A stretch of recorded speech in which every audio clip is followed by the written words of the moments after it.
রাজধানীর মোহাম্মদপুরের কাটাসুর খালের অবৈধ স্থাপনা উচ্ছেদ অভিযান চালাবে ঢাকা উত্তর সিটি কর্পোরেশন। সেখানে আছেন সহকর্মী ওয়ালিউল সাকিব। বিস্তারিত জানতে যুক্ত হচ্ছে তার সাথে। সাকিব, ইতিমধ্যে এর আগের সংবাদে যুক্ত হয়েছিল আপনার কাছে, আপনি দেখিয়েছিলেন শুরু হয়েছে কার্যক্রম। বর্তমানে কি পরিস্থিতি দেখছেন উচ্ছেদ অভিযানের, জানাবেন বিস্তারিত। মোহাম্মদপুরের বসিলা এলাকার মেট্রো হাউজিংয়ে এবং ঠিক আমার পেছনেই কিন্তু আপনারা দেখতে পাচ্ছেন যে বিশাল কর্মযজ্ঞ চলছে ভবন ভাঙার। এবং আমরা দেখতে পাচ্ছি যে এখানকার যে কাটাসুর ভবন রয়েছে, কাটাসুর খাল রয়েছে, খালের উপর যে অবৈধভাবে যে স্থাপনাটি তৈরি করা হয়েছে ভবন, সে এবং আমি একটু দেখানোর চেষ্টা করছি যে ঢাকা উত্তর সিটি কর্পোরেশনের যে এক্সকাভেটরগুলো রয়েছে, এখানে বেশ কয়েকটি এক্সকাভেটর ছিল, পাশে বেশ কয়েকটি রয়েছে, একটি কিন্তু এই মুহূর্তে কর্মযজ্ঞ করছে। এই ভবনের দেয়ালগুলো ভাঙছে একে একে, যে কংক্রিটের বোঝাই স্তূপ আকার করছে।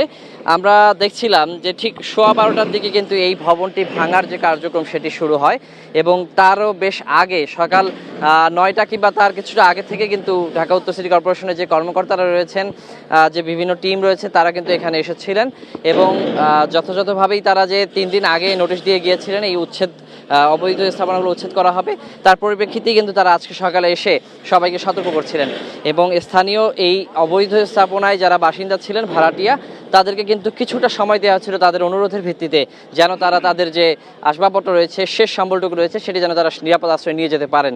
সে কারণেই আমরা দেখেছি যে সকাল থেকে আসলে কিছুটা সময় দেওয়া হয়েছিল এবং যে টিমগুলো ছিল ঢাকা উত্তর সিটি কর্পোরেশনে, তারা বারবার এখানে আসছিলেন, তদারকি করছিলেন।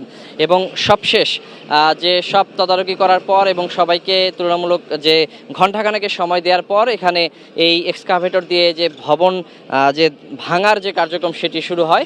এবং আমরা দেখেছি যে এখানে যে দেয়ালগুলো রয়েছে, যে পিলারগুলো রয়েছে, যত রড রয়েছে, সব কিছু কিন্তু ভেঙে চুরমার করে দেওয়া হচ্ছে। এবং এই যে অবৈধ স্থাপনাটি, সেটির সম্মুখভাগ কিন্তু ইতিমধ্যেই এই যে প্রায় 1 ঘন্টা ধরে যে কার্যক্রমটি চললো, তাতে সম্মুখভাগ প্রায় ভেঙে শেষ হয়ে গেছে এবং এই কার্যক্রম হয়তো বা আরও বেশ কয়েক ঘন্টা লেগে যাবে পুরো ভবনটি গুড়িয়ে দিতে।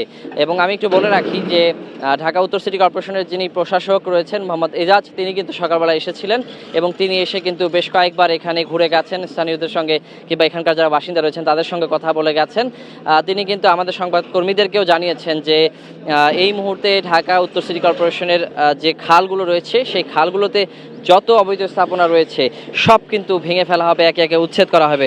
তিনি কিন্তু সবাইকে হুঁশিয়ারি দিয়েছেন যে কোনোভাবেই কিন্তু এই যে অবৈধ খালের উপর অবৈধ স্থাপনাগুলো, সেগুলো কিন্তু কোনোভাবেই আর রক্ষা করতে পারবে না কেউ। তিনি সবাইকে সতর্ক করেছেন যেন অতি সত্বর অবৈধ স্থাপনা ছেড়ে দেন সবাই এবং নিজ দায়িত্বে, নিজ উদ্যোগে যেন এগুলো ভেঙে ফেলেন। আর এখানকার আসলে যারা দাবিদার রয়েছেন, জমির মালিক দাবিদার রয়েছেন, ভবন মালিক যারা রয়েছেন, তারা কিন্তু আসলে তাদের জায়গা থেকে এখন দাবি করে যাচ্ছেন যে তাদের জমির মধ্যেই এই ভবনগুলো নির্মাণ করেছেন, কোনো খালের উপর তারা নির্মাণ করেনি। তো তারা কিন্তু বলছেন যে আইনি লড়াইও তারা করবেন, তারা কিন্তু মামলার কথা আমাদেরকে জানিয়েছেন। তবে কোনো ধরনের আইনি বাধা না থাকায় ঢাকা উত্তর সিটি কর্পোরেশনের যে আইনি প্রক্রিয়া, সেটি মেনেই কিন্তু তারা এই ভবনটি উচ্ছেদ করছেন। এবং এই যে কাটাসুর খালটি রয়েছে, তারা বলছেন যে এর যে পুরো খালটির পথে আরও যত অবৈধ স্থাপনা রয়েছে পর্যায়ক্রমে সেগুলো ভেঙে ফেলা হবে। তো এই ছিল আকাশ আমার কাছে এখন পর্যন্ত সবশেষ এই কাটাসুর খাল উদ্ধারের সবশেষ খবর।